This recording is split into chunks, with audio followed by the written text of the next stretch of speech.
አርምሞ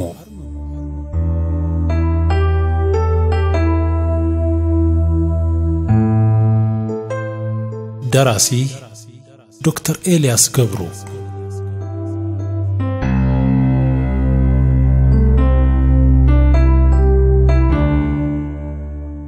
አርምሞ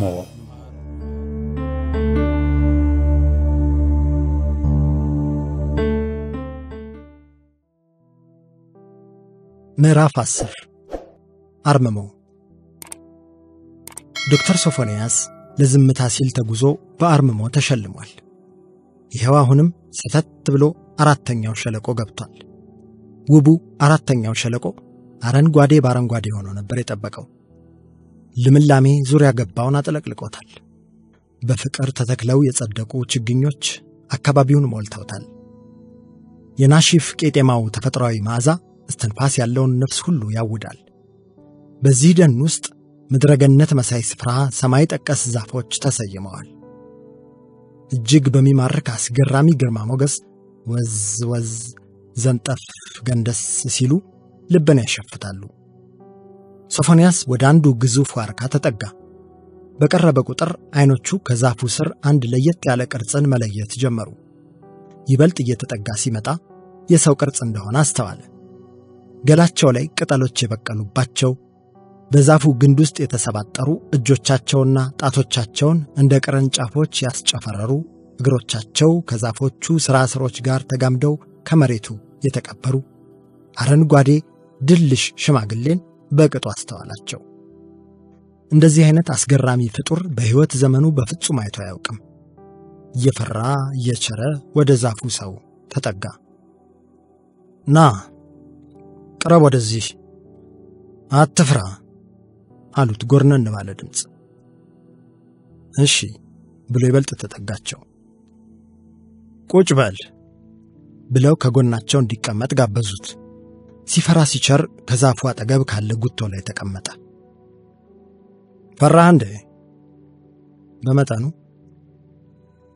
እንግዲያውስ ለኔ ብለህ ስማና ቆፍጠን ደፈር በል።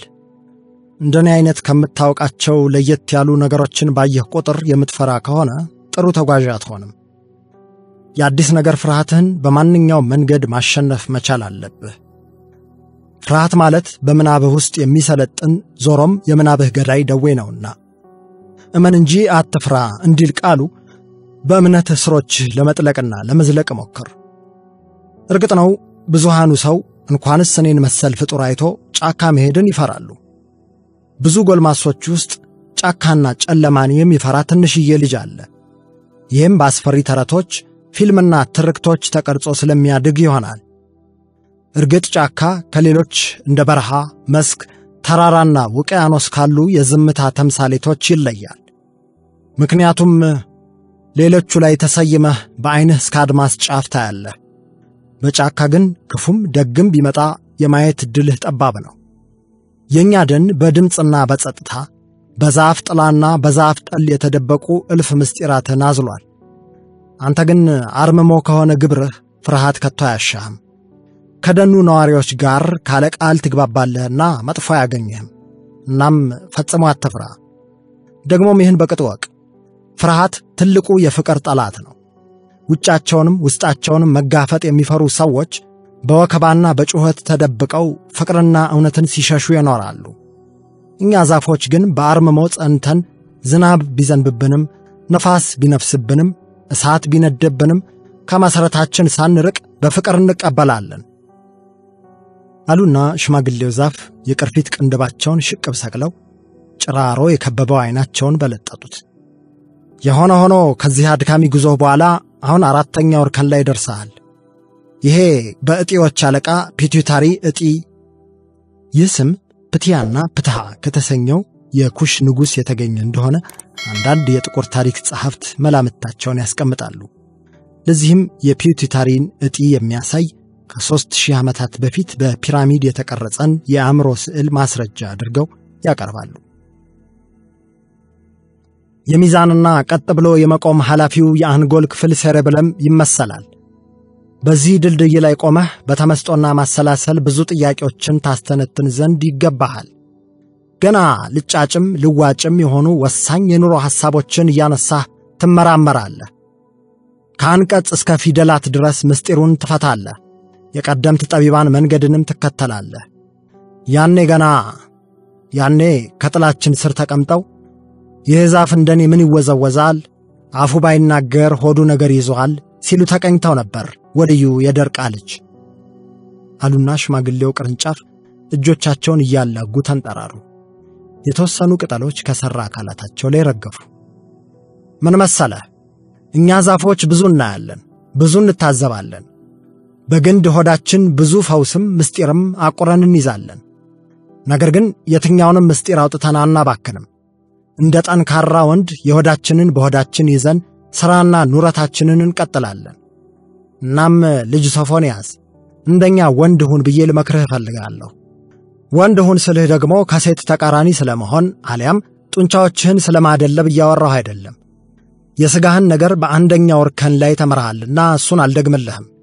ወንድ ሁን ማለቴ ግን ባጭሩ ራስህን አሸንፍ ለማለት ነው። እንደ መድኃኔ ዓለም በትሕትና ጎንበስ ብሎ እግር ለማጠብ የማይታበይ ወንድ ብፁዕ ማንነትን ገንባ። ጀግና ማለት ጠላቱን ታግሎ የጣለ ሳይሆን በንዴት ጊዜ ራሱን መቆጣጠር የቻለ ነው እንዲሉ ነቢይ፣ እኔም ወንድ ሁን፣ ቃላቶችን ለመቆጠብም ጀግን እልሃለሁ። እስኪ በሕይወትህ የምታውቃቸውን ሰዎች መለስ ብለህ አስታውስ። በአንድም ሆነ በሌላ ምክንያት ደህንነት የማይሰማቸው ሰዎች እብሪተኛ ሆነው ታገኛቸዋለህ። መሰል ሰዎች እውነትን በሐሰት ያጠለሻሉ። ከራሳቸው አልፎ የሌሎችን የሰላም ጥልቅ ጉዞ ያኮላሻሉ። የሰላምና የጽድቅን መንገድም አስቸጋሪ ያደርጋሉ።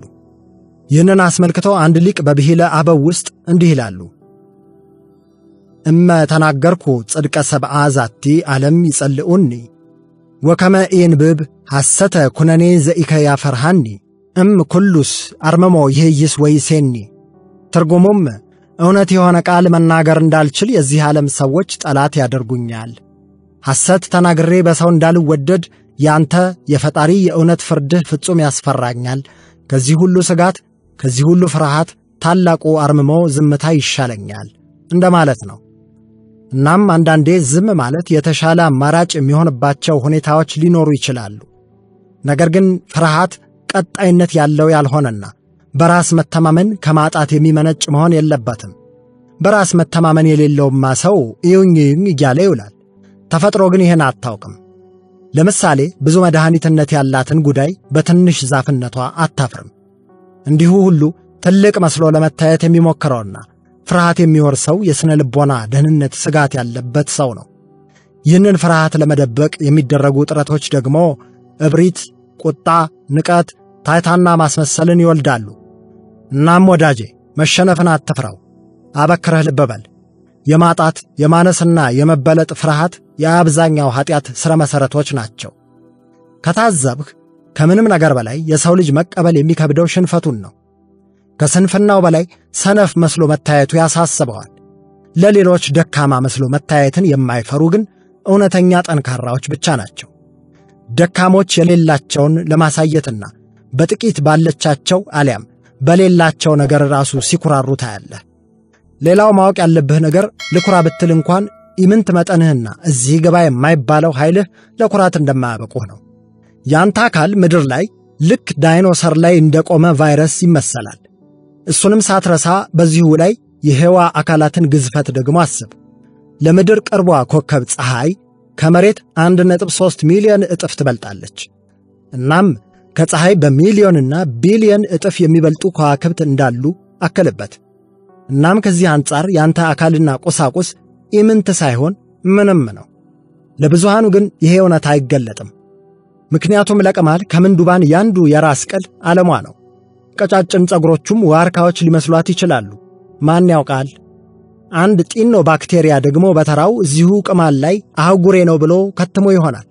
ሐቁ ግን ለህዋ ማንኛችንም እንዲያው ከቁጥር የማንገባ እፉኝትንና አንኩራ፣ አንስገብገብ፣ አንመጻደቅ፣ አንታበይ ብለው በአጽንኦት አስገነዘቡትና ቀጠሉ።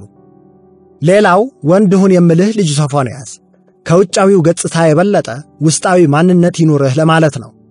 መልክህ፣ አለባበስህ፣ የምትነዳው መኪና አሊያም የምትኖርበት ቤት ያንተን ዋጋ አይተመኑ። እንኳንስ ቁሳቁስህና ሀብት ንብረትህ ቀርቶ ሥራህ፣ ማዕረግና ቤተሰብህ እንኳን ያንተ አይደሉም።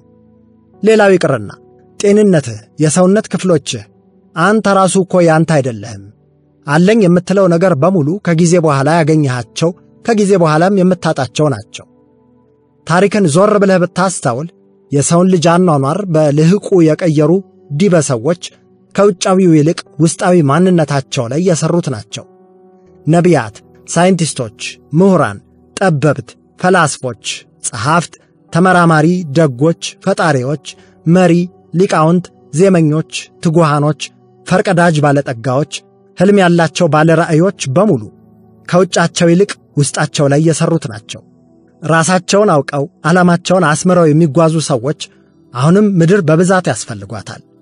ቀደምት የሰው ተምሳሌቶችም አንድ የሚነግሩን የጋራ እውነታ ቢኖር ከውጩ ይልቅ ውስጣችን ያለው አንጡረ ሀብት በብዙ እልፍ አእላፍ እጥፍ እንደሚበልጥ ነው። ይህን ስትረዳ እንደ ቡድሃ በወርቅ የተሞላ ቤተ መንግሥት ትተህ በባዶ እግርህ ትወጣለህ። 900 ዓመት የኖረው አብርሃም ለምን ቤት እንዳልገነባ ይገባሃል። እንደ ካሌብ በትረ መንግሥትህን በሰላም አስረክበህ ወደ ገዳም ትመንናለህ። ብቻህንም ቢሆን ከተፈጥሮ ጋር ትዛመዳለህ። ታዲያ ዋጋ ሊያስከፍልህ ይችላል። የህዋ ድንበር አልባነት ቀድሞ እንደገባው የ17ኛው ክፍለ ዘመን ሳይንቲስት ከነ ሕይወትህ ልትቃጠል ሁላ ትችላለህ። በ1600 እንደ አውሮፓውያን አቆጣጠር ጆርዳኖ ብሩኖ የተባለ ጣሊያናዊ የሂሳብ ሊቅ፣ ጸሐፊ፣ ገጣሚና ፈላስፋ በሮማ ካቶሊክ ቤተክርስቲያን ውሳኔ በእሳት ተቃጥሎ እንዲሞት ተፈርዶበታል። ይህ ውሳኔ የተፈረደበት በወቅቱ ለብቻው ባደረገው ጥናት የጠፈርን ወሰን አልባነትና የሌሎች ከዋክብትን ከፀሐይ እኩል መሆንና መበለጥ በመናገሩ ነው። እውነትህ ግን ለዘላለም ያንጸባርቃል። ሶፎንያስ በምናባዊ የተመስጦ ምህዋር የሚደርሰውን ጥበብ በትኩረት እየተከታተለ ዘልቋል። ወደው የሰሙት ነገር ከልብ ያርፋልና እያንዳንዷን ጥበብ እየመዘገባት ነው። ነገ ለሚገጥመው ፈተና፣ ለሚረዳቸው ታማሚዎች፣ ለሚጽፈው መጽሐፍ ብዙ ግብዓቶችን አግኝቷል። በአንዳች መንፈሳዊ ኃይል ከዛፉ ጋር ተዋህደው በአርምሞ የሚኖሩት ሽማግሌ የአራተኛውን እርከን የመጨረሻ አስተምህሮዎቻቸውን አከታትለው አደረሱት። እናም የአራተኛው እርከን አረንጓዴ የመሆን ሚስጥሩ ሲፈታ የምድርን ዝቅ ብሎ የመለምለም ጥበብ የሚገልጥ ነው። ምድር የወደቀባትን በሙሉ ሳታዳላ ከስሩ ሆና ትቀበለዋለች። ምን ግዙፍ ብትሆን ከቆዳዋ ላይ የሚርመሰመሱትን ጥቃቅን ፍጡራን ታግሳ ታልፋለች። የሚጥሉላትን ቆሻሻ በዝምታ ተቀብላ አበስብሳ ከገላዋ ጋር ታዋህዳለች። እኛ ዛፎች ደግሞ ይህን ሁሉ ችላ የምታሳድገን ልጆቿ ነን። ትንሹ ፍሬያችን፣ ቀጭኑ ሥራችን ከውስጧ ሲተከል ሳትንቀን ታበቅለናለች። ዘራችንን አበስብሳ፣ አብሰልስላ፣ አሰላስላ ወደ ፍሬ ትቀይረዋለች። ከሚከረፋ የአስከሬን ብስባሽ አረንጓዴን ቅጠል የማብቀሉን ጥበብ ተከናበታለች። የሚጠረናውን የሽንት ቤት ተረፈ ምርት ተረክባ የሚያውደውን ውብ ጽጌረዳ ታጸድቃለች። ይህም የዝምታዋ ትዕግሥቷና የሞላው መሰጠቷ የሚሠራው የፈጣሪ ታምር ነው። ስለዚህ እያንዳንዱ ዛፍና ተክል የምድር ውለታ አለበት። ሰውን ጨምሮ እያንዳንዱ ምድር ላይ የሚኖር ፍጡር ደግሞ የእጽዋት ውለታ አለበት። ይህንንም ጠንቅቀህ ታውቅ ዘንድ ነገርኩህ። ሁላችንም የተሳሰርን ክብ እንጂ የተለያየን ነጠብጣቦች አይደለንም። ሁሉም የተፈጥሮ አሰራር የተናበበ ጥልቅ መስተጋብር አለው። የተተከለ ሁሉ እስኪበቅል ትዕግሥትና ጽናትን ይሻል። ዘር ከአፈር ሲከተት ይበሰብሳል። የሚበሰብሰው ግን ውብ አበባን ይዞ ለመውጣት ለመፍካት ነው። በትውልድ መተካካት ካየነው ሁላችንም መሬት የምትባል የአንድ ግዙፍ ፍጡር ሕዋሳት ነን። ለምሳሌ የደን ዛፎች በሙሉ በስሮቻችን በኩል ሳናወራ እንናበባለን። በተለይ አልበርት ፈርናንድ የተባለ የደን ተመራማሪና ሌሎችም የቅርብ አጥኚዎች እንዳረጋገጡት ዛፎች በእንጉዳይና ፈንገስ መረብ የተዘረጋ የአፈር ስር የግንኙነት መስመር ኔትወርክ አላቸው። በስሮቻቸው ይናበባሉ፣ ይረዳዳሉ፣ ማዕድናትን ይጋራሉ ወዘተ። ይህ አንድነታቸውም በአፈር ውስጥ ያለን ድንጋይ እስከ ማፍረስ የሚደርስ ጥንካሬ ለግሶ የደኖችን ህልውና ያረጋግጣል። ችኩሉ የሰው ልጅ ግን ይህን ውድ ትዕግሥት አያውቀውም። ትንሹን ዕውቀቱን ሆፕላስ ብሎ አዝሎ በወሬ እንደ ዮጵ ወርቅ ሊያገዝፈው ይዳዳል። ትልቁን የጥበብ ዋርካ ለማናናቅ ትንሽዬ ስንጥር ይዞ ይዘምታል። ተፈጥሮን ለምቾቱ ሲል እጇን እየጠመዘዘ ራሱን ይሰብራል። በረደኝ ብሎ ዛፍ ቆርጦ እየሞቀ ግግሮቹን የምድር በረዶዎች ያቀልጣል። በጎርፍ ሊጥለቀለቅ በነበልባል ሙቀት ሊቃጠል ይፋጠናል። ይህን ደግሞ መሐመድ ደርቃ እንዲህ ሲሉ ተቀኝተውታል። ቆረጡት ያንን ዛፍ እነልክ አያውቁ ምን ያፈራ ይሆን ብለው ሳይጠይቁ አባይ ጣና ሞልቶ ዳሩን ሲጠርገው ምን ጥልቅ አረገው ዋና የማያውቀው። አበባና ዛፍ እጅ አይወዱም። እናም አረንጓዴነት ከተስፋና ከታጋሽ ሂደት በኋላ የሚመጣ ሲሆን በተቃራኒው ማፍረስ፣ መቁረጥ፣ ማቃጠል፣ መንቀል ግን በቀይ ቀለሙ ከሚወከለው ዝቅተኛው ስሜታዊ ግልፋታ የሚፈጸም የቅጽበቶች ጉዳይ ነው። ከሙላት እስከ ጉድለት ይደረድራል። ይህን የቀለማት ውክልና የሚያውቁ ኢትዮጵያዊ አባቶች ባንዲራችንን ከላይ ወደ ታች በአረንጓዴ፣ ቢጫ፣ ቀይ መደብ አኑረው አሳልፈውታል። ቅደም ተከተሉ በምክንያት እንጂ በአጋጣሚ እንዳልሆነ ልታውቅ ይገባል። ይህን የተረዱ የዘመኑ ሥርዓቶችም ቀለሞቹን በቅደም ተከተላቸው ይጠቀሙታል። የትራፊክ መብራት፣ የባትሪ ቻርጅ መለኪያ፣ የአውሮፕላን በረራ፣ የአየር ንብረት መጠቆሚያ፣ የሙቀት መጠቆሚያ ካርታዎችንና ሜቴዎሮሎጂን ወዘተ መጥቀስ እንችላለን። ታዲያ ይህንን የመስከንና የመታገስ ጥበብ ስትላበስ ትበስላለህ። በሰውነት ቆይታህም ከመጠን በላይ በልተህ አትጠረቀም፣ በቁንጣንም አትሰቃይም። ይልቅ በትንሽ ነገር ረጅም ጊዜ የመዝለቅና የመኖር የዛፍ ባህሪን ትላበሳለህ። በጥቂት ምግብ ለቀናት የሚቆዩ ተመሳጮች እኮ የውስጣቸውን የምግብ መፈጨትና መቃጠል መቆጣጠርን የቻሉ ናቸው። ይህም ኃይልን አስፈላጊ ለሆኑ ነገሮች ብቻ በመጠቀም ፍጆታን መቀነስንም ያካትታል። በዚህ ጥበብ ምግብ በአፋቸው ሳይዞር ለዘመናት የቆዩ ሰዎች እንዳሉ አፈታሪኮች ይነግራሉ። ለመኖር እንደ ዛፍ፣ ውሃ፣ ፀሐይ፣ ንፋስና አፈር ብቻ በቂያቸው የማድረግ መሰጠት ላይ ለደረሱት ይህ የማይሆንበት ምንም ምክንያት የለም። ምክንያቱም መንፈስህ ገደብ አልባ ነው። ሁሌም ቢሆን ከሥጋህ በላይ ነፍስና መንፈስህ ጠንካራ እንዲሆን ሥራ። ለዚህም የመግቢያ በሩ ልብ ነውና ልቦናህን ግራው። ያኔ ግሩም የሆነ አክሊልን ትጎናጸፋለህ። ይህ እርከን ላይ ስትደርስም ሰላማዊነት፣ ሁለንተናዊነት፣ ትዕግሥትና ዘላቂነት ይዋሃድሃል። እናም አንድ ሆነህ ብዙ፣ ትንሽ ሆነህ ትልቅ ትሆናለህ። ከዛፉ ስር በጽሞና እንደተቀመጥክ የቀንዲልህ ቅርንጫፎች ከፍ ከፍ ዘለግ ዘለግ ይላሉ ብለው ምክራቸውን አገባደዱ። ከቀደምት ሃይማኖቶች አንዱ የሆነውና አሁን በዓለም ላይ ከግማሽ ቢሊዮን በላይ ተከታይ ያለው የቡድሂዝም ሃይማኖት መስራች ጓተማ ቡድሃ የእውቀት እምነትና እውነት ጥበብ ይበራለት ለ7 ሳምንታት ቦዲ ከተሰኘች ቅጠሏ ልብ ቅርጽ ከሆነ ዛፍ ስር ሳይንቀሳቀስ በአርምሞ ከተቀመጠ በኋላ ነው። ሶፎንያስ ጥያቄዎቹ ከጠበቀው በላይ እንደተመለሱለት ቀጥሏል። እንዳሉ የማያውቃቸውን ጥበቦች እየተገለጡለት፣ እንደሚችል ያላስተዋላቸውን ክህሎቶች እየተካነ ዘለቀ።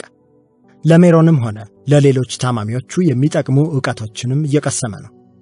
ያሳለፈውን አስገራሚ ጉዞ ዞር ብሎ ሲመለከት ደግሞ የቀሰመውን ልዩ ትምህርት በመጽሐፍ መልኩ ለብዙሃኑ ማዳረስ እንዳለበት ማሰብ ከጀመረም ከራርሟል። በምን መልኩ መጽሐፉን እንደሚያዘጋጅ እያውጠነጠነ ሳለ የዛፉ ሰው ድምፅ ቀርቦ ቀሰቀሰው። እነሆ ወደ ታች ተመልከት የሚል ትእዛዝ ነበር የመጣለት። ሶፎንያስ ጎንበስ አለ። ከግዙፉ ዛፍ ስር አንድ ሰማያዊ ምንጭ ቡልቅ ቡልቅ ሲል በዓይነ ልቦናው አስተዋለ። ምንጩም እየጨመረ መጥቶ በአንድ ቀጭን መስመር ተጀርቶ ይንፎለፎል ገባ። ልጅ ሶፎንያስ ይህችን ጅረት ተከትለህ ዘለቅ፣ ወደ 5ኛው እርከንም ታደርሰሃለች አሉና ዛፉ ሰው ቅርንጫፎቻቸውን ሰብሰብ አድርገው ወደ ውስጥ ሰረጎዱ። የስንብት የሚመስል ዝማም ኃይል ለቀቁናም በቅርፊት ሽፋሽፍት አይኖቻቸውን ከደኑ፣ አንቀላፉ። ቃሊቲ ማረሚያ ቤት። ጩኒ ከእስር ቤቱ አንድ ጥግ ቁጭ ብሎ ያንጋፋው ቴዎድሮስ ታደሰን ዘፈን ያንጎራጉራል። አረንዲያው ዝምታስ ምን ሊሆን ልብ እየተረታ ሆድ እያመነታ አንደበትህ ታስሮ በጊዜ አትረታ። ጉሙን ትተህ ተናገር ላንዳፍታ። ልብም እንደ ባዳ ከክዳት ተማክሮ እውነት በሆድ ይዞ እውነት ተቸግሮ የነገን ሳይቋጨው በተስፋ ውሎ አድሮ ድካም ይጫነዋል ዕድሜ ብዙ ቆጥሮ። አይ ጉድ ይላል ያገሬ ሰው ትዝብቱ ታምቆ ሆዱን ሲያላውሰው። ቀኑም ቢጨላልም ሌሊቱም ሊነጋ ላያልፍ አያለፋም ከሐሰት አትጠጋ። ያሰብከው ባይሞላም ያልከው ባይሳካ ያለምከው ቢጠፋ ወዳጅ ፊቱን ቢያዞር በውሎህ ባትረካ አትዘን እንግዲህ ከቶ አትቁረጥ ተስፋ ጌታም አይጣላ ሳይደግስ ሳይዘክር እውነት ከቤት ይዘህ በብድር አትመስክር ሆድ ካገር አይበልጥም ግን ካገር ይሰፋል የወለዱት እንጂ ቃል እንዴት ይጠፋል የመጨረሻውን ስንኝ ወልኛ አባባል ሲሰማ ለይኩን የኛ ሰው ለቃል የሚሰጠው ዋጋ ከልጆቹ በላይ ነው ሲል አሰበ መልሶም የኔ ሚስት ግን በልጇ መላ በውሸት መሰከረች ብሎ እድሉን አማረረ እኮ ግን ምን ነክቷት ይሆን በኔስ እሺ በአንድ ልጇ ግን እንዴት ጨከነች ሐሳብን እየተካ ቀጥሎ ስለ ሕፃን ልጁ ስለ መርዕድ ማሰብ ጀመረ ሌላው ቀርቶ አይኑን እንኳን ካየው ብዙ ጊዜ አታልፈዋል የሕፃን ጠረኑ ትንቡክ የሚል ገላው አይኑን ፍጥጥ አድርጎ ያቆለጨለጨ የሚጫወተው ነገር ከምንም ተነስቶ የሚፍለቀለቀው ገጽታው በሙሉ ቀን በቀን ትዝ ይሉታል ሌላው ቀርቶ ንጭንጭና ለቅሶ ራሱን አፍቆታል ትዝታ ደግሞ ልዕለ ኃያል ነገር ነውና ስሜቶች ሁሉ ይገዙለታል ለይኩንም የልጁ ነገር ትዝ ሲለው ስሜቱ ይረበሻል ብዙ ሲያውጠነጥን ከቆየ በኋላ እንደምንም ወደ ጩኒ ሄዶ ከጎኑ ተቀመጠ ጩኒ አቤት ላስቸግርህ እስኪ አንድ ዘፈን ዝፈንልኝ ምን የሚለው ዘፈን አብነት አጎናፍር ስለ ልጅ የዘፈነውን ልርሳህ እስኪ ትዛት በለኝ የሚለውን ልጅ አለሽ እንደ አባቱ መጀመሪያ ዝፈንልኝና እነግርሃለሁ አለ ለይኩን አሁንም የትንሽዬ ልጁ የመርዕድ ገጽ በአይኑ እየዋለለ እሺ አለና ጩኒ ጉሮሮውን ጠራርጎ ጀመረ ልርሳህ እስኪ ትዛት በለኝ ልጄ ባክህ አትናፍቀኝ የአባት ፍቅር የተለየ ያብራክ ክፋይ እንደምነህ ትዝታዬም አንተ እኮ ነህ ሀብቴም ቅርሴም ንብረቴ ነህ ጩኒ ሆን ብሎ ለይኩንን ለማስደሰት ነበር የእናት ፍቅር የተለየ የሚለውን ስንኝ የአባት ፍቅር የተለየ ብሎ ያዜመው በመሃል ዞር ብሎ ለይኩንን ቢያስተውለው አንገቱን አንጋጦ በትካዜ የእስር ቤቱን ጣሪያ ሲመለከት አየው ምንም ሳያዋራው ወደ ሙዚቃው ተመለሰ አምላክ ካለ ጠንክር በርታ እድሌ ነህ የኔ ያለኝታ በዚህ ቅጽበት የእንባ ዘለላዎች ከለይኩን ጉንጮች እየተንደባለሉ ወርደው ከወለሉ ፈራረጡ አፉም ከጩኒ ጋር አብሮ አዜመ አምላክህን አመስግነው ልጄ ሁሉም አላፊ ነው ጩኒ በተለይ በእርግጠኝነት የሚያስታውሳቸውን ስንኞች ረገጥ አድርጎ አስከተለና ዘፈኑን ደመደመ ስስት ህመም መከራዬ ግንጥል ጌጤ አበባዬ የምድር ላይ ጸጋ ጭንቄ አንተ እኮ ነህ ለኔ ወርቄ ዘፈንልኝ ስትልኮ እንዲህ የምታዘን አልመሰለኝም ነበር ይቅርታ አስደበርኩ መሰለኝ አለና ለይኩን ጉንጮቹን ጠራርጎ ወደ ራሱ ተመለሰ አራ በፍጹም አላስደበርከኝም የአባትነት ስሜት ምን ያህል ውስብስብ እንደሆነ ይገባኛል አለና ጩኒ ወደ መለስተኛ ማብራሪያው ገባ እናትነት እውነት አባትነት እምነት ቢባልም ቅሉ የኔን ፋዘር ልፋት ሳስብ የአባትነት ዋጋው ሁሌም ከፍ ብሎ ይታየኛል ለምን መሰለ የእናትነትን ዋጋ እኮ ሁሉም ያውቀዋል ከርግዝናው ጀምሮ የሚታይና የሚመሰከር ድካም አላት የምጥን ተሰባብሮ የመገጠም ያህል የሚከብድ ህመም ችላ ስትወልድ ነፍስ ያላወቀ ጨቅላዋን መግባ አሙቃ ተንከባክባ ለራሱ እስኪሆን ድረስ ያለው ልፋቷ ሳይታለም የተፈታ ያደባባይ እውነታ ነው እናም ይህን ሁሉ ልፋቷንና ስኬቷን ላየ እናት እንደዚህ ለደከመችበት ፍጡር ፍቅር ባይኖራት በጣም ሊያስገርመው ይችላል ማለት የእናትነት ፍቅር የተፈጥሮ ግዴታ ይመስለኛል ለዚህም በግሌ ጥሩ አባቶችን ሳገኝ ይበልጥ ይገርመኛል ከተፈጥሮ ህግ በላይ ህሊናና ልባቸው መርቷቸው ነውና ጥሩ አባት የሚሆኑት እጅግ ይደንቀኛል የተወሰነ እውነት አለ ግን ሁሉም እናት ተፈጥሯዊ የእናትነት ፍቅር እንዳለው ያጠቃልልከው ነገር አያስማማኝም እንዴት እሱን እንኳን የልጄን እናት ተግባር ብታይ ነው የሚገለጽልህ ለይኩን እንቆቅልሽ ሆኖበት የቀረውን ጉዳይ ሲያስብ ነገሩ ሁሉ ገጣሚው አንቺን ግራይ ግባሽ ግራ እንዳጋባሽኝ እንኳን ከሰውና ከራስ ያጣላሽኝ ያለው አይነት እየሆነበት ለሰዎች ማብራራት ይከብደዋል ታዲያ አጫውተኛ ጩኒ በጥያቄ ከሐሳቡ አነቃው አይ እሱ ረጅም ታሪክ ነው ይቅርብህ ይልቅ አንተ ራሱ ብዙ ጊዜ የምትዘፍናቸው ዘፈኖች ብሶትን ያዘሉ ናቸው። በውስጥህ የሆነ የሚያብሰለስልህ ሐሳብ እንዳለ ይሰማኛል አለ ለይኩን። እንዴት እንደዛ ልትል ቻልክ? ነገርኩህ እኮ የምትዘፍናቸው ሙዚቃዎች ሁሉ የሚጠቁሙት እንደዚያ ነው። ምድር ላይ እየኖረ ለዚያውም እስር ቤት ታሽጎ ማን በሐሳብ መረብ የማይብሰለሰል ሰው አለ ብለህ ነው? እሱማ ትክክል ነህ። ሁላችንም ጋር ቁስል አለ። የቁስላችንን ህመም የምንገልጥበት መንገድ ይለያያል እንጂ አንዳንዶቻችን ዝም እንላለን፣ አንዳንዶቻችን እንጮሃለን፣ አንዳንዶች ደግሞ እናዜማለን። ልክ ብለሃል ለይክ።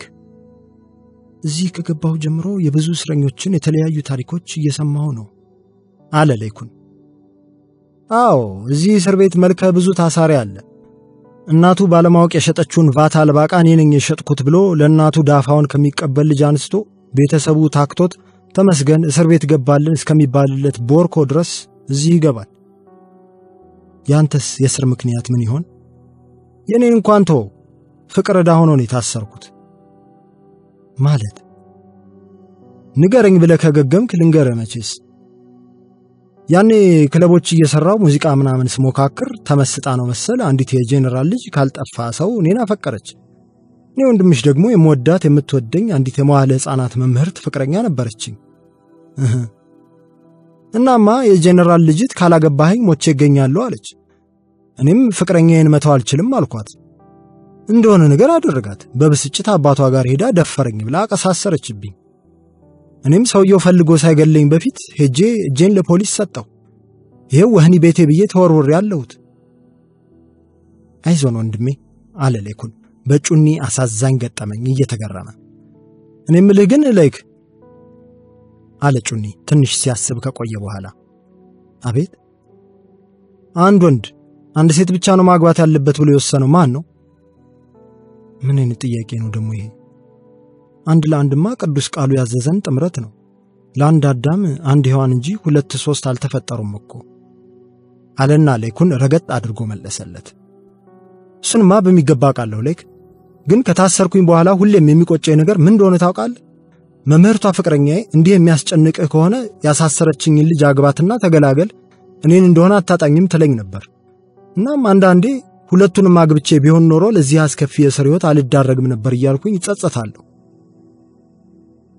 ምናልባት በአንተ መንገድ ካየነው የሚያስኬድ ይመስላል።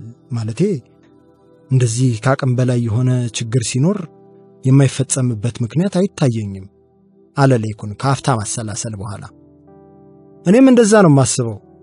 ባይገርምህ እዚሁ ቁጭ ብዬ ይሄ ሐሳብ ሲበረታብኝ መጽሐፍ ቅዱስን አሌ ብዬ አጥንቻለሁ እና በቅዱስ ቃሉም ቢሆን ያዕቆብ፣ ዳዊት፣ ሰለሞንና ኤሳው ከአንድ ሚስት በላይ አግብተዋል። አብርሃም ልጅ ስላጣ ከሳራ ተጨማሪ አጋርን አስጠግቷል። በተለያዩ ጥቅሶችም ላይ ከአንድ በላይ ማግባት እንደተፈቀደ ያሳያል አለ ጩኒ ያጣውን ሕይወት መልሶ ያገኝ ይመስል በተስፋ ፊቱ እየነጋ። አንተ ሰውዬ መታሰሬ ሳያንሰኝ እንዳታስቀስፈኝ ለይኩን ሳቅ አለ። የምሬን እኮ ነው። ከአንድ በላይ ማግባት የሚቃወሙት በዋናነት ምዕራባውያን ናቸው። ለሴት መብት ተሟጋች ነን እያሉ በአፍ የሚሰብኩት እኒሁ ፈረንጆች ደግሞ ሴት ልጅን በመስታወት ውስጥ እርቃኗን አቁመው እንደ ሸቀጥ አስተምነው የመሸጥ ርኩሰት ላይ ደርሰዋል። ሴት ልጅ በወጣትነቷ ዘመን እንደ ሸንኮራ ተመጣ የምትጣልበትን የወሲብ ኤምፓየር ገንብተዋል። የሁሉም መጠቀሚያ አድርገው ከራሷ ጋር ያጣሏታል።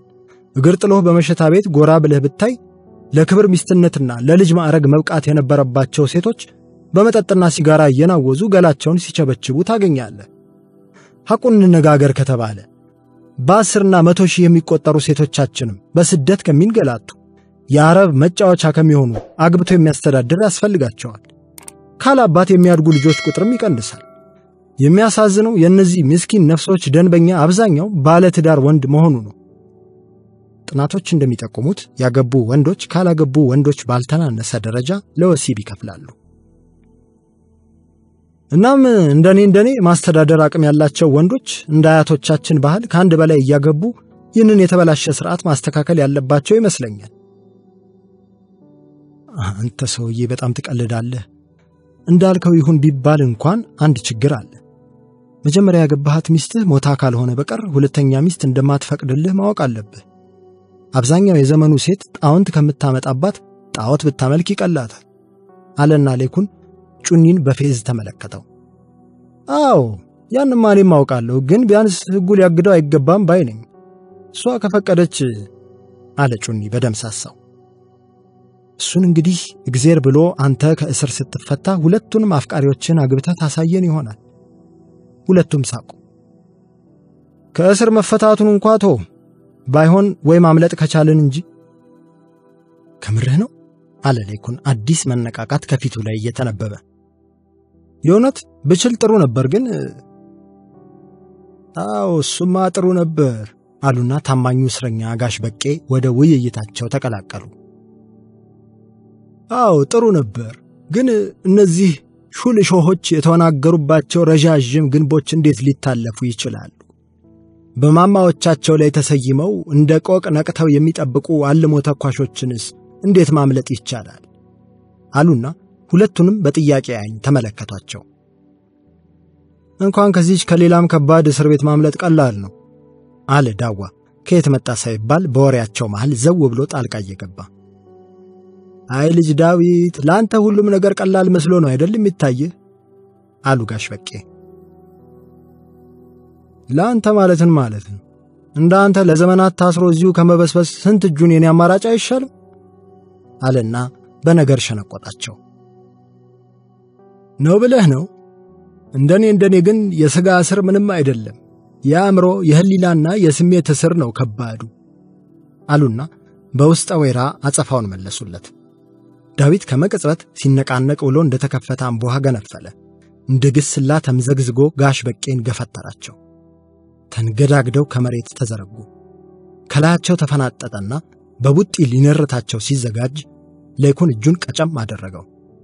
ዳዊት ቁና እየተነፈሰ ቀና ብሎ ሌኩንን በንዴት አየው። አሁን ቁጣው ከሽማግሌው ጋሽ በቄ ወደ ሌኩን የተሸጋገረ ይመስላል። እጁን መንጭቆ አስለቀቀውና ከሳቸው ላይ ብድግ ብሎ ቆመ። ሌኩን ላይ ሊከመርበት እያደባ ሳለ ከበር የእስር ቤቱ ጥበቃ ድምፅ ተሰማ። ሌኩን ተስፋውን ጎብኚ ስላለህ ቶሎ ወደ በሩና። ሶፎንያስ በአምስተኛው ቀን መባቻ አረንጓዴውን ጥበብ ተሰናብቶ ጊዜም ሳይፈጅ ጅረቷን እየተከተለ ተንዶለዶለ። በምናብ የውሃ ሐዲድ በሄደ ቁጥር አረንጓዴው መደብ ወደ ሰማያዊ ቀለም እየተቀየረ ነበር። ካፍታ ጉዞ በኋላ ግን ውሃው ከአንድ ስፍራ ጠርቀምቀም ብሎ ሲያቆር ተመለከተ። አጠገቡ ተጠግቶም ቆመ። ወዲያውም አንዳች አጥንት ያላት ይመስል ጅረቷ ጭር እያለች ወደ ላይ ስታድግ አያት። ቀስ በቀስ ቀጥ ብላ ሽቅብ ረዝማ ጀርጋዳ የሰው ቅርጽ እየያዘች መጣች። ሶፎንያስ የሚያየውን ነገር ማመን እየተሳነው በአግራሞት አንጋጦ ቀረ። ውሃዋ በስተመጨረሻ የአንዲት ተለቅ ያለች ሴት እናት የምትመስል ተክለሰውነትን ቅርጽ ይዛ ቆመች። ልዩ ፍጡሯ ዘባ ቀዘባ እያለች ስትወዛወዝ ከሰውነቷ ላይ የውሃ ዘለላዎች ይንጠባጠቡ ነበር። ጸጉሯ የተጎነጎነ የውሃ ፏፏቴ ሲሆን አካላቷ በሙሉ ከሰማያዊ ውሃ የተገነባ ነበር። እንደፈለገች ትልመጠመጣለች። ሙሉ ቅርጸ ለውጧን ከፈጣጠመች በኋላ ወደ ሶፎንያስ ቁልቁል አማተረች። ለጥቆም የሚቡለቀለቅ ውሃማ ድምጿ ወደሱ ደረሰ። ልጅ ሶፎንያስ፣ እኔ ሞያ እባላለሁ። የውሃ እናት ንግሥት ነኝ። በተለይ የማያ ጥቁር ስልጣኔዎች ያውቁኛል። የአሁኖቹም የታሪክ ተመራማሪዎች በጥልቀት አጥንተውኛል። የእማዬ ማያ፣ የማያ መመልከቻ ማማ፣ ማይ። አሁንም በብዙ የኢትዮጵያ ቋንቋዎች መሰረት ማይ ማለት ውሃ ማለት ነው። እማማ፣ እማይ፣ እትያ፣ ኢታይ፣ እትዬ ብለውኛል። ጎበዝ ሴቶቻቸው በእኔ ስም ባለሙያ ተብለው ተጠርተዋል። ከጥቁር ግብጥ ሞያ ተራራ እስከ ሶማሊ ሞያሌ እናት ተፈጥሮ የውሃ ምንጭ ስባል ለቁጥር አልባ ዓመታት ዘልቄያለሁ። ስሜ ተዳፍኖ ለዘመናት ቢቆይም ይሄው ዛሬ በእውነተኛው ቀለሜ ሰማያዊ መደብ ተገልጬ የአምስተኛውን እርከን ጥበብ በአጭሩ ላስረዳህ ፈቅጃለሁ አለችና እጹብ ድንቅ የሆነ መለስተኛ ፏፏቴ በፊቱ አንፎለፎለችለት። ልቡ ረሰረሰበት። ለአንጎሉ ጥምቀት ራሱን አዘጋጀ። ቅድሚያ የተጠማች ሕያው ልቦናህን በሌላ የጥበብ ጽዋ ለማርካት አንድ ረዥም ትንፋሽ ውሰድ የሚል ትእዛዝ አስተላለፈችለት። ሶፎንያስ ሳንባው እስኪለጠጥ አየር ወደ ውስጥ ሳበ። ወዲያውም ከየት እንደመጣ ያላወቀው የውሃ ማዕበል ከእግሩ ስር እያሾረ ይዞ ወደ ላይ አጎነው። ምንም ትንፋሽ ማግኘት እስካይችል ድረስ ሙሉ ለሙሉ በውሃ ተዋጠ። ቀጥሎም ሞያ በምናቡ ገዝፋ ተሰየመች። መልእክቷም በናላው አውታር ይደርሰው ጀመር። እነሆ አስተውል፣ ማዕበል ጊዜያዊ ነው፣ ያልፋል። የባህር ጠለል ግን ዘላለማዊ ነው፣ ይሰክናል። እንዲሁ ሁሉ ውናፍ፣ ዝተት፣ ወሬ ጊዜያዊ ነው፣ ያልፋል። አርምሞ ዘላለማዊ ነው፣ ይዘልቃል። ከአርምሞ የወጣ ቃል ብቻም ሰማይና ምድር እስኪያልፉ አያልፍም። የሰው አፍ ቃል የጠለቀ ውሃ ነው፣ የጥበብም ምንጭ ፈሳሽ ወንዝ ነው እንዲል ቃሉ ከጠለቀ ውሃ ተነስቶ የሚፈስ ቃል ብቻ የጥበብ ወንዝ መሆን ይቻለዋል። ከዚያ ውጭ ያለው አልባሌ የቃላት አልቦ ነው። ለዚህም መሰል አባቶች ሲገስጹ በዋል ፈሰስ ኗሪ አትሁን ይላሉ። አፈሳሰስህን እንድታስተካክል ይመክራሉ። እነዚያ የዚህች ምድር ጌጦች ደጋግ አባቶችም አብርሆትን ፍለጋ የሚጓዝ ሰው ልክ እንደ አሳ አጥማጅ ነው ይሉ ነበር። አንድ አሳ አጥማጅ በተመስጦ ውስጥ ዝም ብሎ በትዕግስት ይጠብቃል። በዚያው ልክ ደግሞ ያሰገረውን መንጠቆ አጥብቆ የሚይዝ ደውሏ ስታቃጭልም በንቃት ገመዱን የሚስብ የሰከነ ውቅያኖስም ኃያል ማዕበልም መሆን እንደሚችል ሰው ይመስሉታል። ደግሞም መወቅ አምስተኛው እርከን በታላመስና በሃይፖታላመስ የሚወከል ሲሆን የአንጎል ክፍሎች ሲሆኑ የልብ ምትና ደም ዝውውርን፣ እስትንፋስን፣ ሙቀትና ግፊት፣ እንቅልፍ፣ ንቃትና እርጋታ፣ ባህሪና ስሜትን፣ የስሜት ሕዋሳትን ከበላይ ሆነው የሚቆጣጠሩ አመራሮች ናቸው። እንዲሁ ግብሩ መታገስ ከመቻል ክህሎት ጀምሮ በአስተዋይነት ሰፊ ራእይ እስከማየት ሊደርስ ይችላል። ይህም መቼ መናገር፣ መቼ ዝም ማለት፣ መቼ መጀመር፣ መቼ ማቆም እንዳለብህ ስታውቅ የሚገኝ ነው። ከላይ በተሰጠ ነፃ ፍቃድ በጊዜውና በቦታው የሚሰራ ሥራን ያጸድቃል። በዚያው ልክም ከሥራው በላይ ለአሰራር ስነ ምግባር ትኩረት ይሰጣል። ከመፍሰሱ አፈሳሰሱን ያያል። ከግቡ በላይ ከአካሄዱ ፍስሐን ይለቅማል። ምክንያቱም ውሃ ጋር ሲደርስ ጊዜ ራሱ ይታጠፋልና ነው። ከተውንስ ሳያቋርጥ ለሚተካካው ጋላቢ ውሃ ዛሬና ነገ ምን ልዩነት አላቸው? የሰው ልጅም እንዲህ ባለው የመገኘት ጥበብ ሲሰለጥን ነገን ዛሬ ላይ የማየት የራእይ ጸጋ ይሸለማል። ትላንት፣ ዛሬና ነገ ቃላት ብቻ ይሆናሉ። አሁን ማለት በኋላ፣ ቅድም ማለትም አሁን ይሆናሉ። የአእምሮ ሐሳብ ደግሞ እንደ ፈሳሽ ወንዝ ነው። ልታቆመው አትችልም። ፈር ልታስይዘው ግን ትችላለህ። ወደ ፍሬያማ መስኖነት ልትቀይሰው ትችላለህ።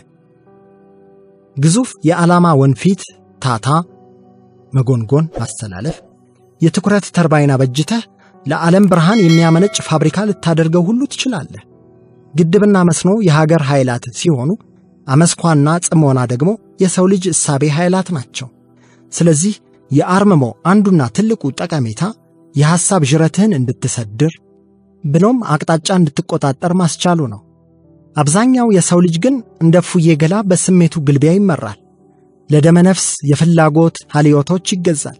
እንደመጣለት ይሄዳል። እንደ ነገሩ ይኖራል። በተቀደደለት ቦይ ይፈሳል። ታዲያ ዝምታ እነዚህን ስሜቶች የመለጎም ትልቅ አቅም አለው። ለዚህ ዝርው ማሳያው የስሜቶች የመጨረሻ ከፍታ ዝምታ መሆኑ ነው። ከመጠን በላይ ያዘነ፣ የደነገጠ፣ የተደሰተ ሰው ከቃላት በላይ የሆነ ስሜት ውስጥ ገባ ይባላል። ከተጠበቀው በላይ ያማረ ነገር ሲታይ ብሎ ዝም ነው ተብሎ ይሞካሻል። ይሄ የሆነው ዝምታ የገለጻዎች ሁሉ ታዛ ስለሆነም አይደል? እንዲሁ ሁሉ የውሃ እርከኑም በስሜቶች ጡዘት ወቅት ይገለጣል። የውስጣዊው ሐይቅ ሲላወስ እንባ ሆኖ ሊፈስ ይችላል። ይልቁንም ውስጣዊው ሰላሙ የተበጠበጠ የተረበሸና አቅጣጫው ጠፍቶበት በወከባ የተሞላ ሰው በውስጣዊው ሐይቁ ላይ እንደ ኮርቲሶል ያለ ከባድ ኬሚካል እየደፋ ሰውነቱን ይመርዛል። አሁን በዋናነት አርምሞን ተጠቅሞ ሰው ራሱ ላይ ከጫነው የስሜቶች እስር አርነት መውጣት ይችላል። አብሮት ያደገ ሰንሰለቱንም ይበጥሳል። የመኖር ትርጉሙ በውስጡ እንደ ቀላይ ይንጣለላል፣ ወደ ርቱዕነትም ይመጥቃል። ታዲያ በኃይል ትመጥቅ ዘንድ ጠንካራ ፍላጎትና የጸና ልብ ያሻሃል።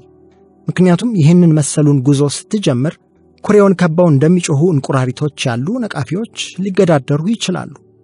በየመንገድህ መሃልም ብቅ እያሉ ሊፈትኑ ይታገሉሃል። እነሆ በርታ ብለህ ለፋቸው እንጂ ፈጽሞ አትጥላቸው።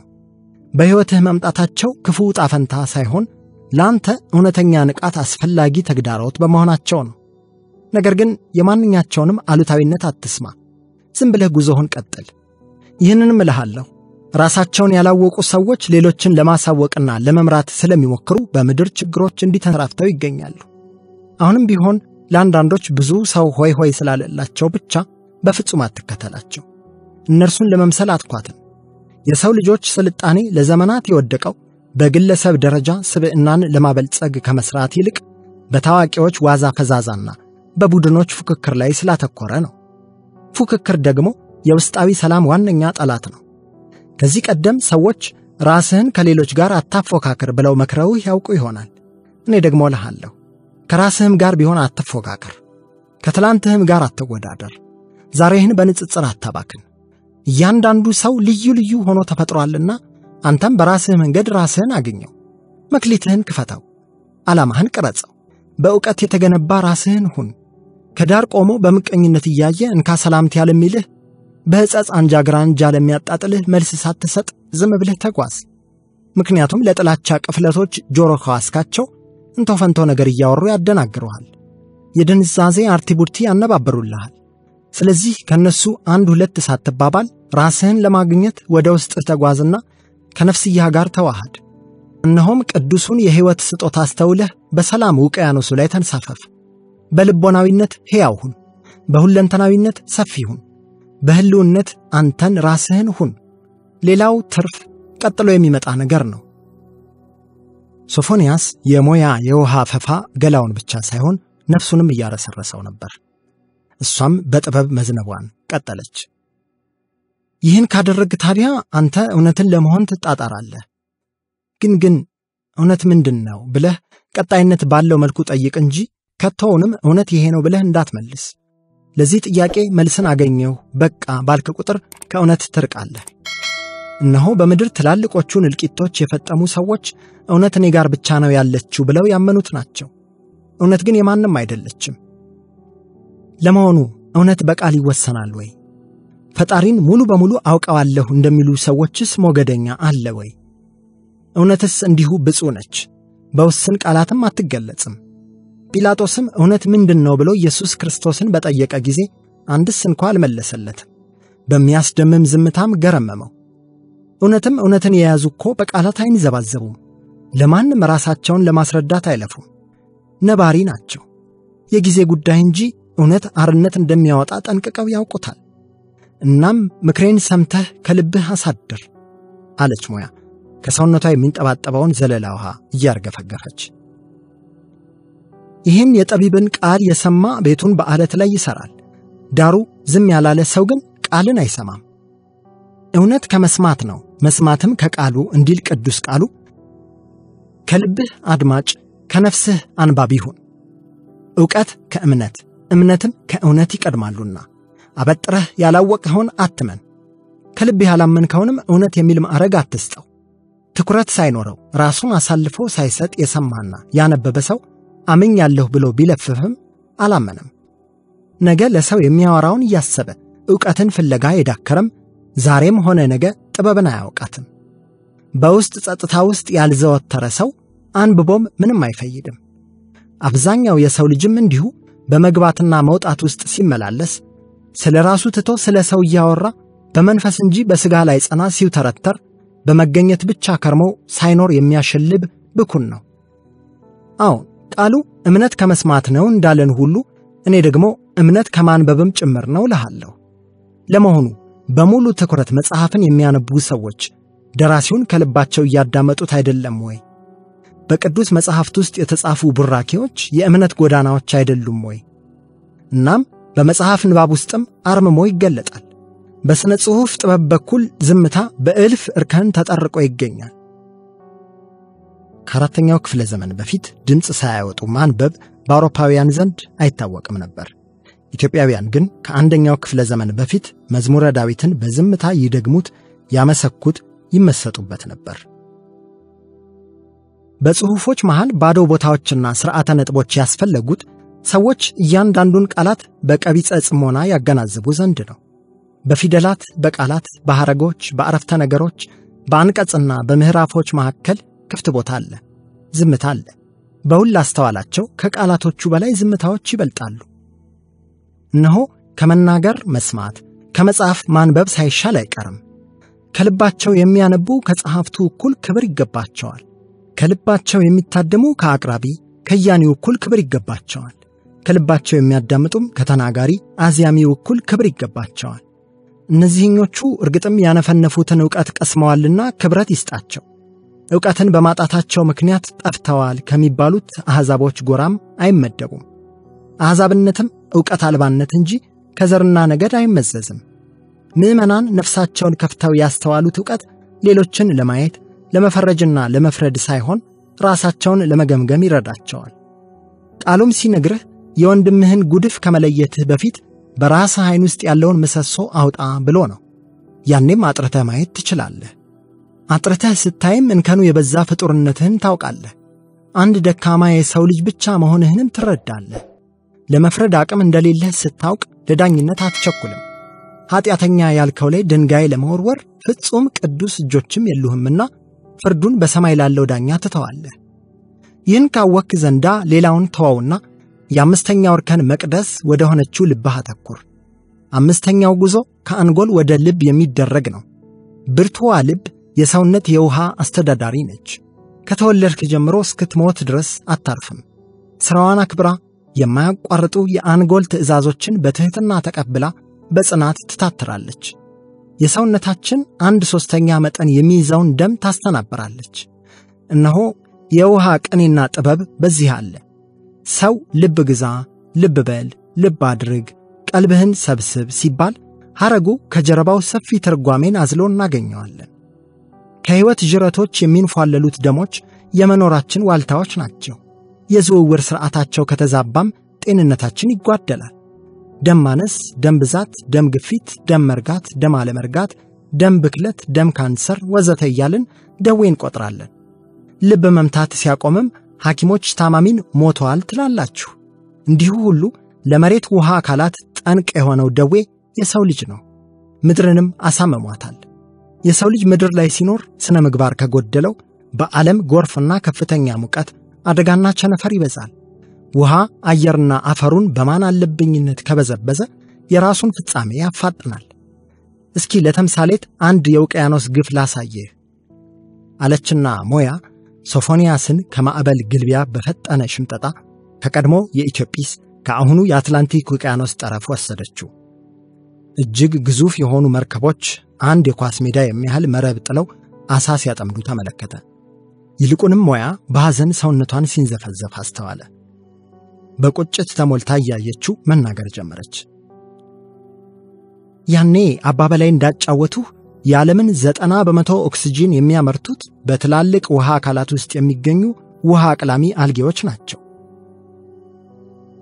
ይህም እንዲሳካ ከፍጥረት ጀምሮ ባህር ውስጥ ያ ሁሉ ሕይወት በዝምታ ይዘወትር ነበር። የተፈጥሮን እንደ አሳ ነባሪ ያለ ትልልቅ አሳ መካከለኛዎቹ እንደ ሻርክ ያሉ አሳዎች ደግሞ ትናንሹን በሚበቃው ልክ እየበላ የሚጥለው ተረፈ ምርትና ብስባሽ የውሃ አቅላሚዎች የምግብ ምንጭ ሆኖ ያገለግል ነበር። ነገር ግን የማይጠረቃው የሰው ልጆች ሆድ አሳን የሚመገብበት ስግብግብነት ይህችን ዓለም በቅርብ ዓመታት ውስጥ ለሰው ልጅና ለፍጥረቷ የማትመች ፕላኔት ሊያደርግ ከጫፍ ደርሷል። ድሮ አሳ አጥማጅ የሚበቃውን ለመያዝ በዝምታ በዘረመትራን አሳ የሚያዝበት መግለቦ አሳ እያጠመደ ቀኑን ይውላል። የዘመኑ ማሽን ግን ውቅያኖሶችን እያራቆተ ይገኛል። የምድርን ደም እየበዘበዘ ዓለም ደም ማነስ፣ ደም ግፊትና ደም ብክለት አጋጥሟታል። ኔትፍሊክስ የተሰኘው የበይነ መረብ ተቋም በሰራው ሲስፓይሬሲ የተሰኘ ኦሪጂናል ጥናታዊ ፊልም መሰረት የምድር ባህሮችና ውቅያኖሶች ላይ 5 ሚሊዮን አሳ አጥማጅ ግዙፍ መርከቦች አሉ። በተለይ ለቱና የሚፈለጉ አሳዎችን ካለ ገደብ የሚያፍሱት እነዚህ መርከቦች በዓለም ላይ ይገኙ የነበሩ የአሳዎችን መጠን ከ80 እስከ 90% በላይ ጨፍጭፈዋል። ለምሳሌ ብሉፊን የሚባለው ለቱና ሰርዲን ተመራጭ አሳ 97% ቁጥሩ ተመናምኗል። ክንፋቸውን ቆርጦ ለመብላት ብቻ በዓመት 50 ሚሊዮን ሻርኮች ይገደላሉ። ሻርኮች የሉም ማለት ደግሞ በሻርኮች ይበሉ የነበሩ አሳዎች በጣም ስለሚበዙ ካርቦን ሞኖክሳይድ አስወጋጅ ኦክሲጅን አምራች አልጌዎች ተሟጠው ያልቃሉ ማለት ነው። ያኔ ምድር ትሞቃለች። የዋልታ ፖላር በረዶዎቿ ይቀልጣሉ። ዓለም ላይ የምናያቸው ጎርፍ፣ ሙቀት መጨመርና የተፈጥሮ አደጋዎች ከዚህ የሚመነጩ ናቸው። የሚያሳዝኑ እነዚህ መርከቦች ለምግብ የሚሆኑ አሳዎችን ለማጥመድ የሚዘረጓቸው እጅግ ሰፊ መረቦች ለመብል ከሚፈለጉት አሳዎች በተጨማሪ የማይበሉ አሳዎችንም ይዘው ይወጣሉ። እነዚህ አሳዎችም ካላንዳች ርህራሄ እንዲሞቱ ተፈርዶባቸው ወደ ባህር ተመልሰው ይጣላሉ።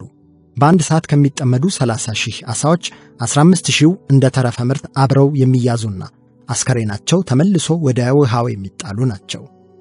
በሌላ በኩል ጃፓኖች አሁንም የምድራችን ሕይወት አለኝታ የሆኑ አሳ ነባሪዎችን እየገደሉ ይሸጣሉ። እዚህ ጋር ሌላ ሳይነሳ የማይታለፍ አስደንጋጭ እውነታ ደግሞ ውቅያኖስና ባህሮቻችን አጭቀው ምድርን እያሳመሙ ካሉ የፕላስቲክ ምርቶች መካከል 43 በመቶ የሚሆኑት ከነዚህ አሳ ጨፍጫፊ መርከቦች የሚጣሉ ተረፈ ምርቶች የፕላስቲክ መረቦችና ገመዶች ናቸው። አንድ ጥናት እንዳሳየው በየቀኑ ከየመርከቦቹ የሚጣሉት እነዚህ የላስቲክ ክምችቶች በቀን ምድርን 500 ጊዜ መዞር የሚችል ርዝማኔ አላቸው። ሳይንቲስቶች በዚሁ ከቀጠልን ምድር ከግማሽ ክፍለ ዘመን ያነሰ ዕድሜ እንዳላት እየነገሩን ነው። ባጭሩ ብር አምላኪ ካምፓኒዎች ዓለምን እየገደሏት ይገኛሉ። እነሆ ተፈጥሮም እየተቆጣች ከተሞች ሲጥለቀለቁና ደኖች ሲነዱ በዓይኖቻችን እያየን ነው። ለመሆኑ ከርስና ስሜታችንን ከመግታት ሞተን የምንመርጥ አረኛስ ምን ጉድ ነን? ታዲያ የሚያሳዝነው ይሄን ሁሉ እያዩ ራሱ እንዳላዩ የሚያልፉት ይበዛሉ። ብዙሃኑ ልቦናቸው ተዘግቷል። ተቆርቁረው የሚናገሩ ጥቂቶችም ቢኖሩም የሚሰማቸው ግን አላገኙም። ምክንያቱም የሰው ልጅ ሰው መክሮት ነገሮችን ካደረገ የተሸነፈ የሚመስለው ከንቱ ፍጡር ነው። ነገሮችን የሚያደርገው ውስጡ ሲገፋው ብቻ ነው። ጥያቄና የትርጉም ማጣት ፍርሃቱ ሲበረታ ብቻና ብቻ ግን የበለጠ ትርጉም ያለውን ሕይወት ያነፈንፋል። ይህንን ጥያቄውን ለመመለስ ብቻውን መሆን የማይጎረብጠው ሰው ደግሞ ጠንካራ ስብዕና ያለው እንደሆነ አትርሳ። ማንም በጣም ስለጮኸ በጣም አይሰማም። እናም ከድምጽህ ይልቅ የሚሰማ ማንነት መገንባት ላይ አተኩር። ልታይ ልታወቅ ያለ ሰው መሬት የሚረግጥ ሥራ መስራት ላይ እስከዚህም ስኬታማ አይደለም። ሙያ በልብ ነው እንዲሉ የጠቢባኑ ከልብ የተብላላ ሐሳብና ዕቅድ ብቻ ያጸድቃል። ከመልካም ሥራ ሁሉ ትልቁ ደግሞ ተደርጎ ያልተወራ ሥራ ነው። መልካም አድርገህ ዝም ማለት አማኝነትን ይሻል። ስለ ሥራህ ከሚሰማ የሰው ጆሮ ቁጥር በላይ ወሰን አልባው የውስጥህ መንፈስ ጋር መግባባት ይበልጣል። ያኔ የራስህን ዋጋ በሰዎች እይታ ሳይሆን በህሊናህ ሚዛን ትወስናለህ። ከትርፍና ዕውቅና በፊት አበርክቶትና ዓላማን ለማስቀደም ታዲያ ለብቻ መብሰል ግን አስፈላጊ ነው። ወትሮም ማታ አብረህ የምተኛው ከሕዝብ ጋር ሳይሆን ከህሊናህ ጋር ነው። ከብዙዎቹ መንገዶች መካከል ታዲያ ዕድሜ አንዱ የብስለት መፍቻ ቁልፍ እንደሆነ በርካቶች ይስማማሉ። በዚህ ጉዞ የገጠሙህ የምናብ መምህራንም ሸምገል ያሉ ናቸው አለችና የለዛ ዘለላ አሳየችው። ለጥቃም እኔ ግን በመጨረሻ ይህን እልሃለሁ፣ ከዕድሜህ ሸምግልና በፊት በአስተሳሰብህ ሸምግል። በአስተሳሰብህ ስትሸመግል ደግሞ ምራቅህን ብቻ ሳይሆን ቃልህንም ዋጥ ታደርጋለህ። ድርጊትህም ፍጥረትን በሙሉ ያገናዘበ ይሆናል። ይሄው ነው አለችና አስተምህሮቿን ፈጸመች። በግልጽ ከኔ 5ኛው የውሃ ማማ ጥበብን አጥምደሃል። 5ኛው ቀን ተገባዶ መሰነባበቻችንም ደርሷል። እነሆ አሁን ጅረቴ ላይ ታንኳህን አስግረህ ወደ ውስጥህ ቅዘፍ፣ ጥለቅ፣ ወደ 6ኛው እርከንም ተጓዝ አለችና ሞያ በውሃዋ ቀዝቃዛ እንፋሎታዊ ትነት በኩል ወፍራም ጉም ዘርግታ ሶፎንያስን ያስጋለበች ታከንፈው ጀመር። ሌኩን ማን ሊጠራኝ ይችላል በሚል ጥያቄ ግራ እየተጋባ ወደ ጎብኚው አቀና። ህመሟ ከመጽናቱ በፊት ተመላልሳ የምትጠይቀው ሜሮን ብቻ ነበረች። በተደጋጋሚ ከአጥሩ ባሻገር ቆማ አይኑን እያየች አንብታለች።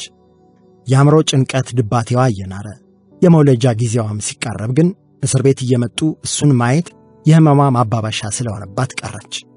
ከዛሬ ነገ ትመጣለች እያለ ለዓመታት ደጁን ቢያማትርም እልም ብላ ጠፋች። ምስኪኗ አፍቃሪው ሜሮንና በጽንሷ የያዘችው የአብራኩ ክፋይ መጨረሻቸው ምን እንደሆነ ሳያውቅ ቀናት ተቆጠሩ። ጭንቅ ጥብብ እንዳለው ነፍስ የሚያከስም ደም ስር ውስጥ ሰርጾ የሚሰቅዝ ናፍቆትና ጥያቄ ተፈራረቁበት። ቀናት ሳምንታትን፣ ወራት ዓመታትን በተኩ ቁጥር የሜሮን ውድነት ይበልጥ ገባው። ካጠገቡ ያለች ያልታየው ዋጋዋ ሊያገኛት በማይችልበት ቦታ ውስጥ ሆኖ ተገለጠለት። ከጥንት ከጠዋቱ ጀምሮ ከጎኑ የነበረች አፍቃሪው እንደነበረች የትውስታውን ማህደሮች እያገላበጠ ሲረዳ ሐዘን አቆራፈደው፣ ቁጭት አባዘነው። በሱ ምክንያት የሆነችውንና ለሱ ስትል የሆነችለትን ሁሉ ሲያስብ ጸጸት የእግር እሳት ሆኖ ለበለበው። እንዴት ያኔ ልረዳት አልቻልኩም እያለ ከራሱ ጋር ተሟገተ። አንድ ያግኝቷት ፍቅሯን እንደተረዳት እሱም ልቡን ከነጓዙ ለሷ እንዳስረከባት ነግሯት ቢሞትም አይቆጨውም።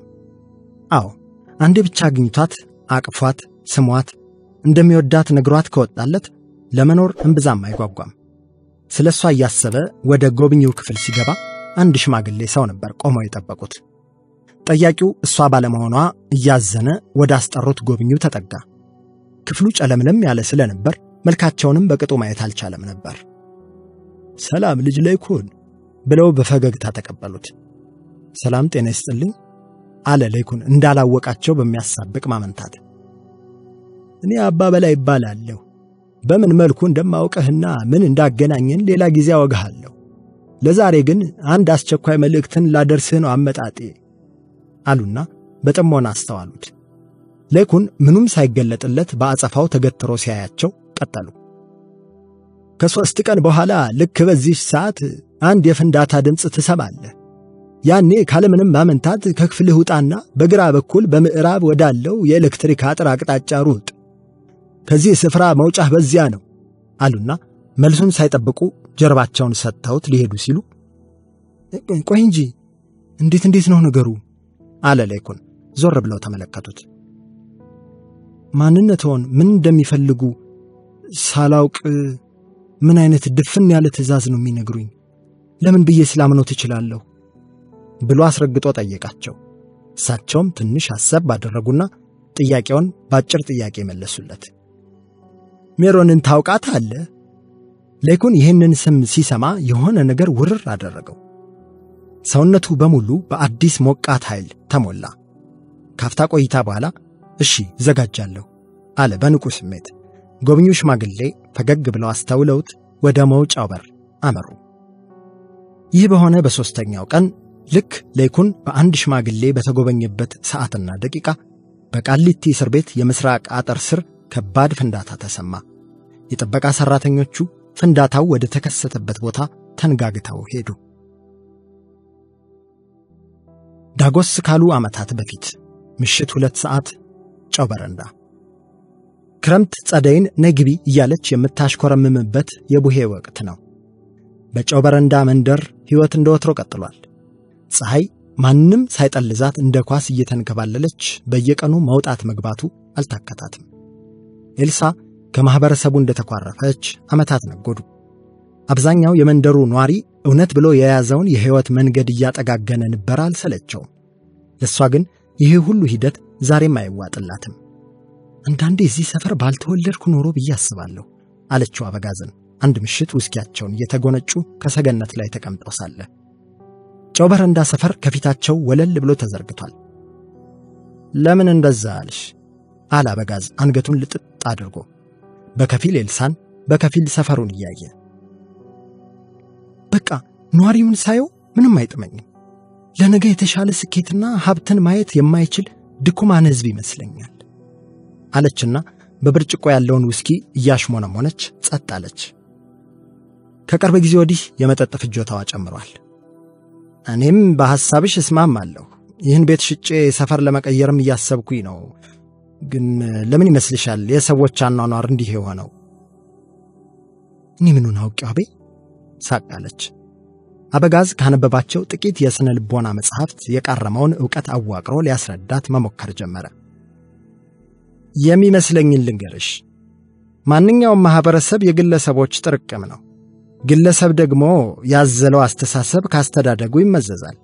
ማንኛውም ጎልማሳ ሰው የሕፃንነቱን ልጅ ነው እንዲሉ የስነ ልቦና ባለሙያዎቹ ሁላችንም ያደግንበትን እንመስላለን። ትልቅንም ትንሽንም ሰው ልጅነቱ ይወልደዋል። እኔ እውነትና ትክክል ብዬ የያዝኩት ሐሳብ፣ እምነት፣ ወግ፣ ልምድና ባህል በአብዛኛው ተወልጄ ካደግኩበት አካባቢ ይቀዳል። ለምሳሌ አንቺ እልም ያለ የአማዞን ጫካ ውስጥ ተወልደሽ ቢሆን ኖሮ ራቆትሽን የምትሄጂ ኢአማኝ ልትሆኚ ትችይ ነበር። አሊያም አንድ የህንድ ገጠራማ መንደር ውስጥ አድገሽ ቢሆን ሌላው ቀርቶ ሃይማኖትሽ ራሱ የተለየ ይሆን ነበር። አንተ ደግሞ ረበስማን በል ምንድነው የምታወራው? ከትብላ ሳቀች። የምሬን እኮ ነው። እንዴት መሰለሽ? አንድ ከሌ ወይም እከሊት የተባለች ሰው የኔ የምትለው አብዛኛው መገለጫዎቿ ከሌላ ሰው አይታ ሰምታ ተምራ የቀዳቻቸው ናቸው። በተለይ ደግሞ ቤተሰብሽ አንቺ ላይ ያለው ተጽዕኖ ተነግሮ የሚያልቅ እንዳይመስልሽ። የቤተሰብን ነገር እንኳን ተው። ድንገት መሳቋን ትታ በነገር ተብሰለሰለች። ብዙ ደስ የማይሉ ትዝታዎች እንዳሉሽ አውቃለሁ አላትና በጋዝ አተኩሮ ተመለከታት። ወደ ውስጧ የሰመጠ ምስጢሮቿን የሚመረምር መስሎ ስለተሰማት ፊቷን መለሰች። ኤልሲ፣ እኔ ግን በተለይ ወላጆችሽ ላይ የቋጠርሽውን ቂም መተው እንዳለብሽ ይሰማኛል። በስጭትና ከልክ ያለፈ አጠጣጥሽ ከነርሱ የወረሽውን የሚመስለኝ። እስኪ ተወኝቴ። አልተውሽም። አንቺ ወላጆችሽ ላይ የያዝሽውን ቂም ካልሻርሽኮ አሁን ለልጅሽ ጥሩ እናት አትሆኝም። ምክንያቱም አንቺ ውስጥ እናትሽ አሉ።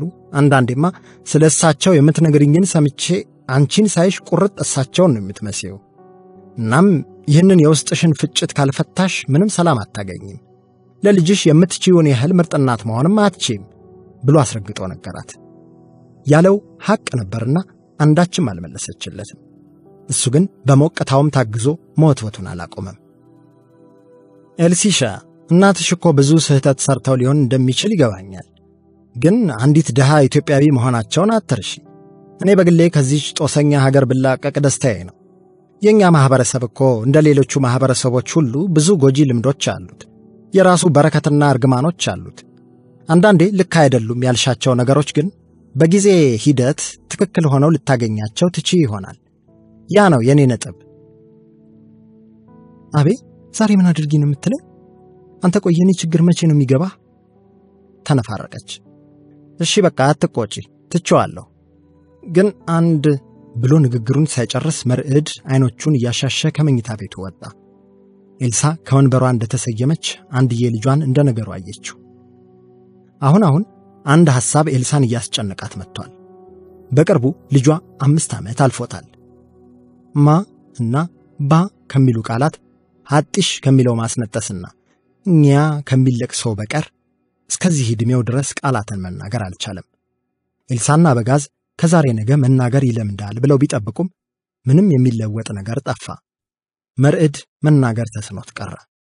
አውጥታ ባትናገረውም ኤልሳ አንድ የሚጎረብጥ ግምት በውስጧ ዝም ብሎ ይመላለሳል። የውሸት መሐላ ጦስ ለልጄ ተረፈ የሚል ሐሳብ በተደጋጋሚ ረብሻት ይዟል።